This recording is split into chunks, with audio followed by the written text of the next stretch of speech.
And I cringe at the idea that they are going to pay for all of the financial mistakes of this government and governments of the past 10 to 15 years. We are spending about 50% more on an annual basis than we are taking in at the federal government. That is absolutely unsustainable.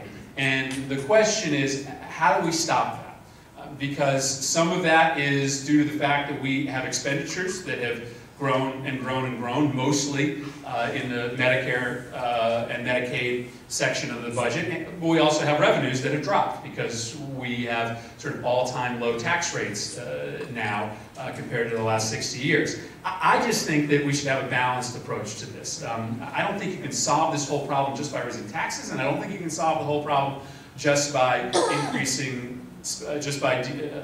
decreasing spending. I think you've got to have a mix. My mix would probably be about 2-to-1 spending cuts to revenue increases. I think that's probably the right mix, and I think that 70% of the American people would agree with that, that we should have some people that can spend a little bit more, who can contribute a little bit more to the Treasury for health, that we should ask corporations who, maybe haven't been paying the same amount in the percentage of their income that small and medium-sized businesses are to chip in. And then we should just tighten our belts everywhere in the budget. And if we, as a Congress, go to where the majority of the American public are, then we can stop these really thoughtless cuts and replace them with a series of cuts that make more sense and are phased in a way that recognizes that right now, as our economy is just coming back to life, this is exactly the wrong time to dramatically pull the string on federal funding, right? We added 230,000 jobs last month. It was a banner month for job creation, but we could lose those all in a heartbeat if we all of a sudden pull the rug of federal spending out from underneath the economy too quickly. We're going to have to do it over time. It's just a question of whether you want to do it all right now.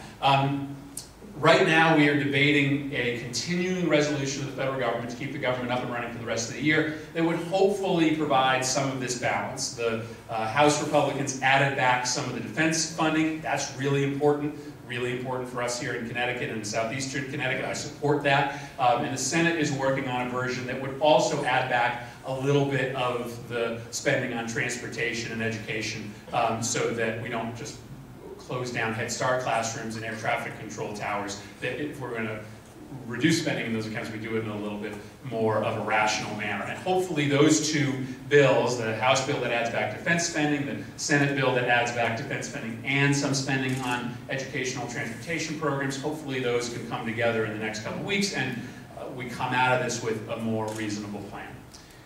Let's talk about immigration for a second. I'll try to go through these last two topics quickly because I'm sure we'll have questions here. With exceptions, right, we are all the sons and grandsons and great-granddaughters of immigrants. And of course, it's what makes our country great, what has made our economy the most powerful in the nation, our ability to replenish our nation with labor, as opposed to other countries who remain stagnant. It is the strength of our culture.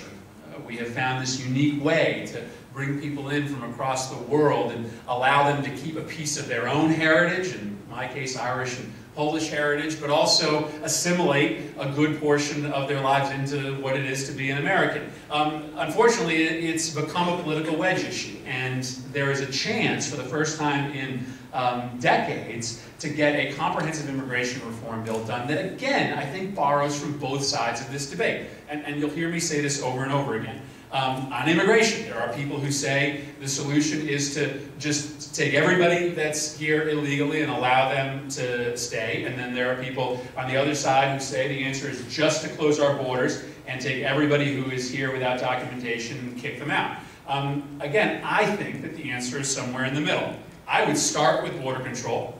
We've added thousands upon thousands and thousands of border control agents and billions of dollars in border security, but it's still not enough. I was at the El Paso Juarez border a few years ago, and you don't have to go too far outside of El Paso to see sections of that border that are unfenced, and that's unacceptable. We also got to get tougher on enforcing the existing laws, whether it be against people that are here without documentation or employers.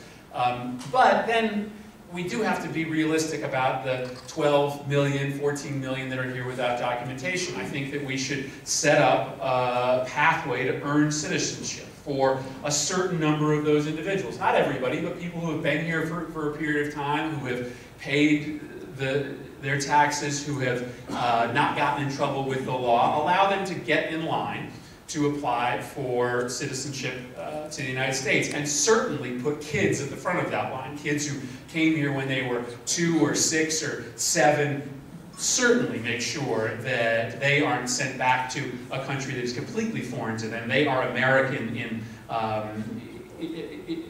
every sense except for the card that they hold. So there's a chance to do this. Republicans and Democrats now, I think, are sort of moving towards that bill. Tougher on enforcement, tougher on the borders, and a pathway for earned citizenship. You've got a group of senators, 4 Democrats and 4 Republicans, who put forward a plan that I think could pass. And I know this is still a real hot issue, but I think if we pass this bill this year, it will remind us of what's so great about this nation, our ability to come together despite all of our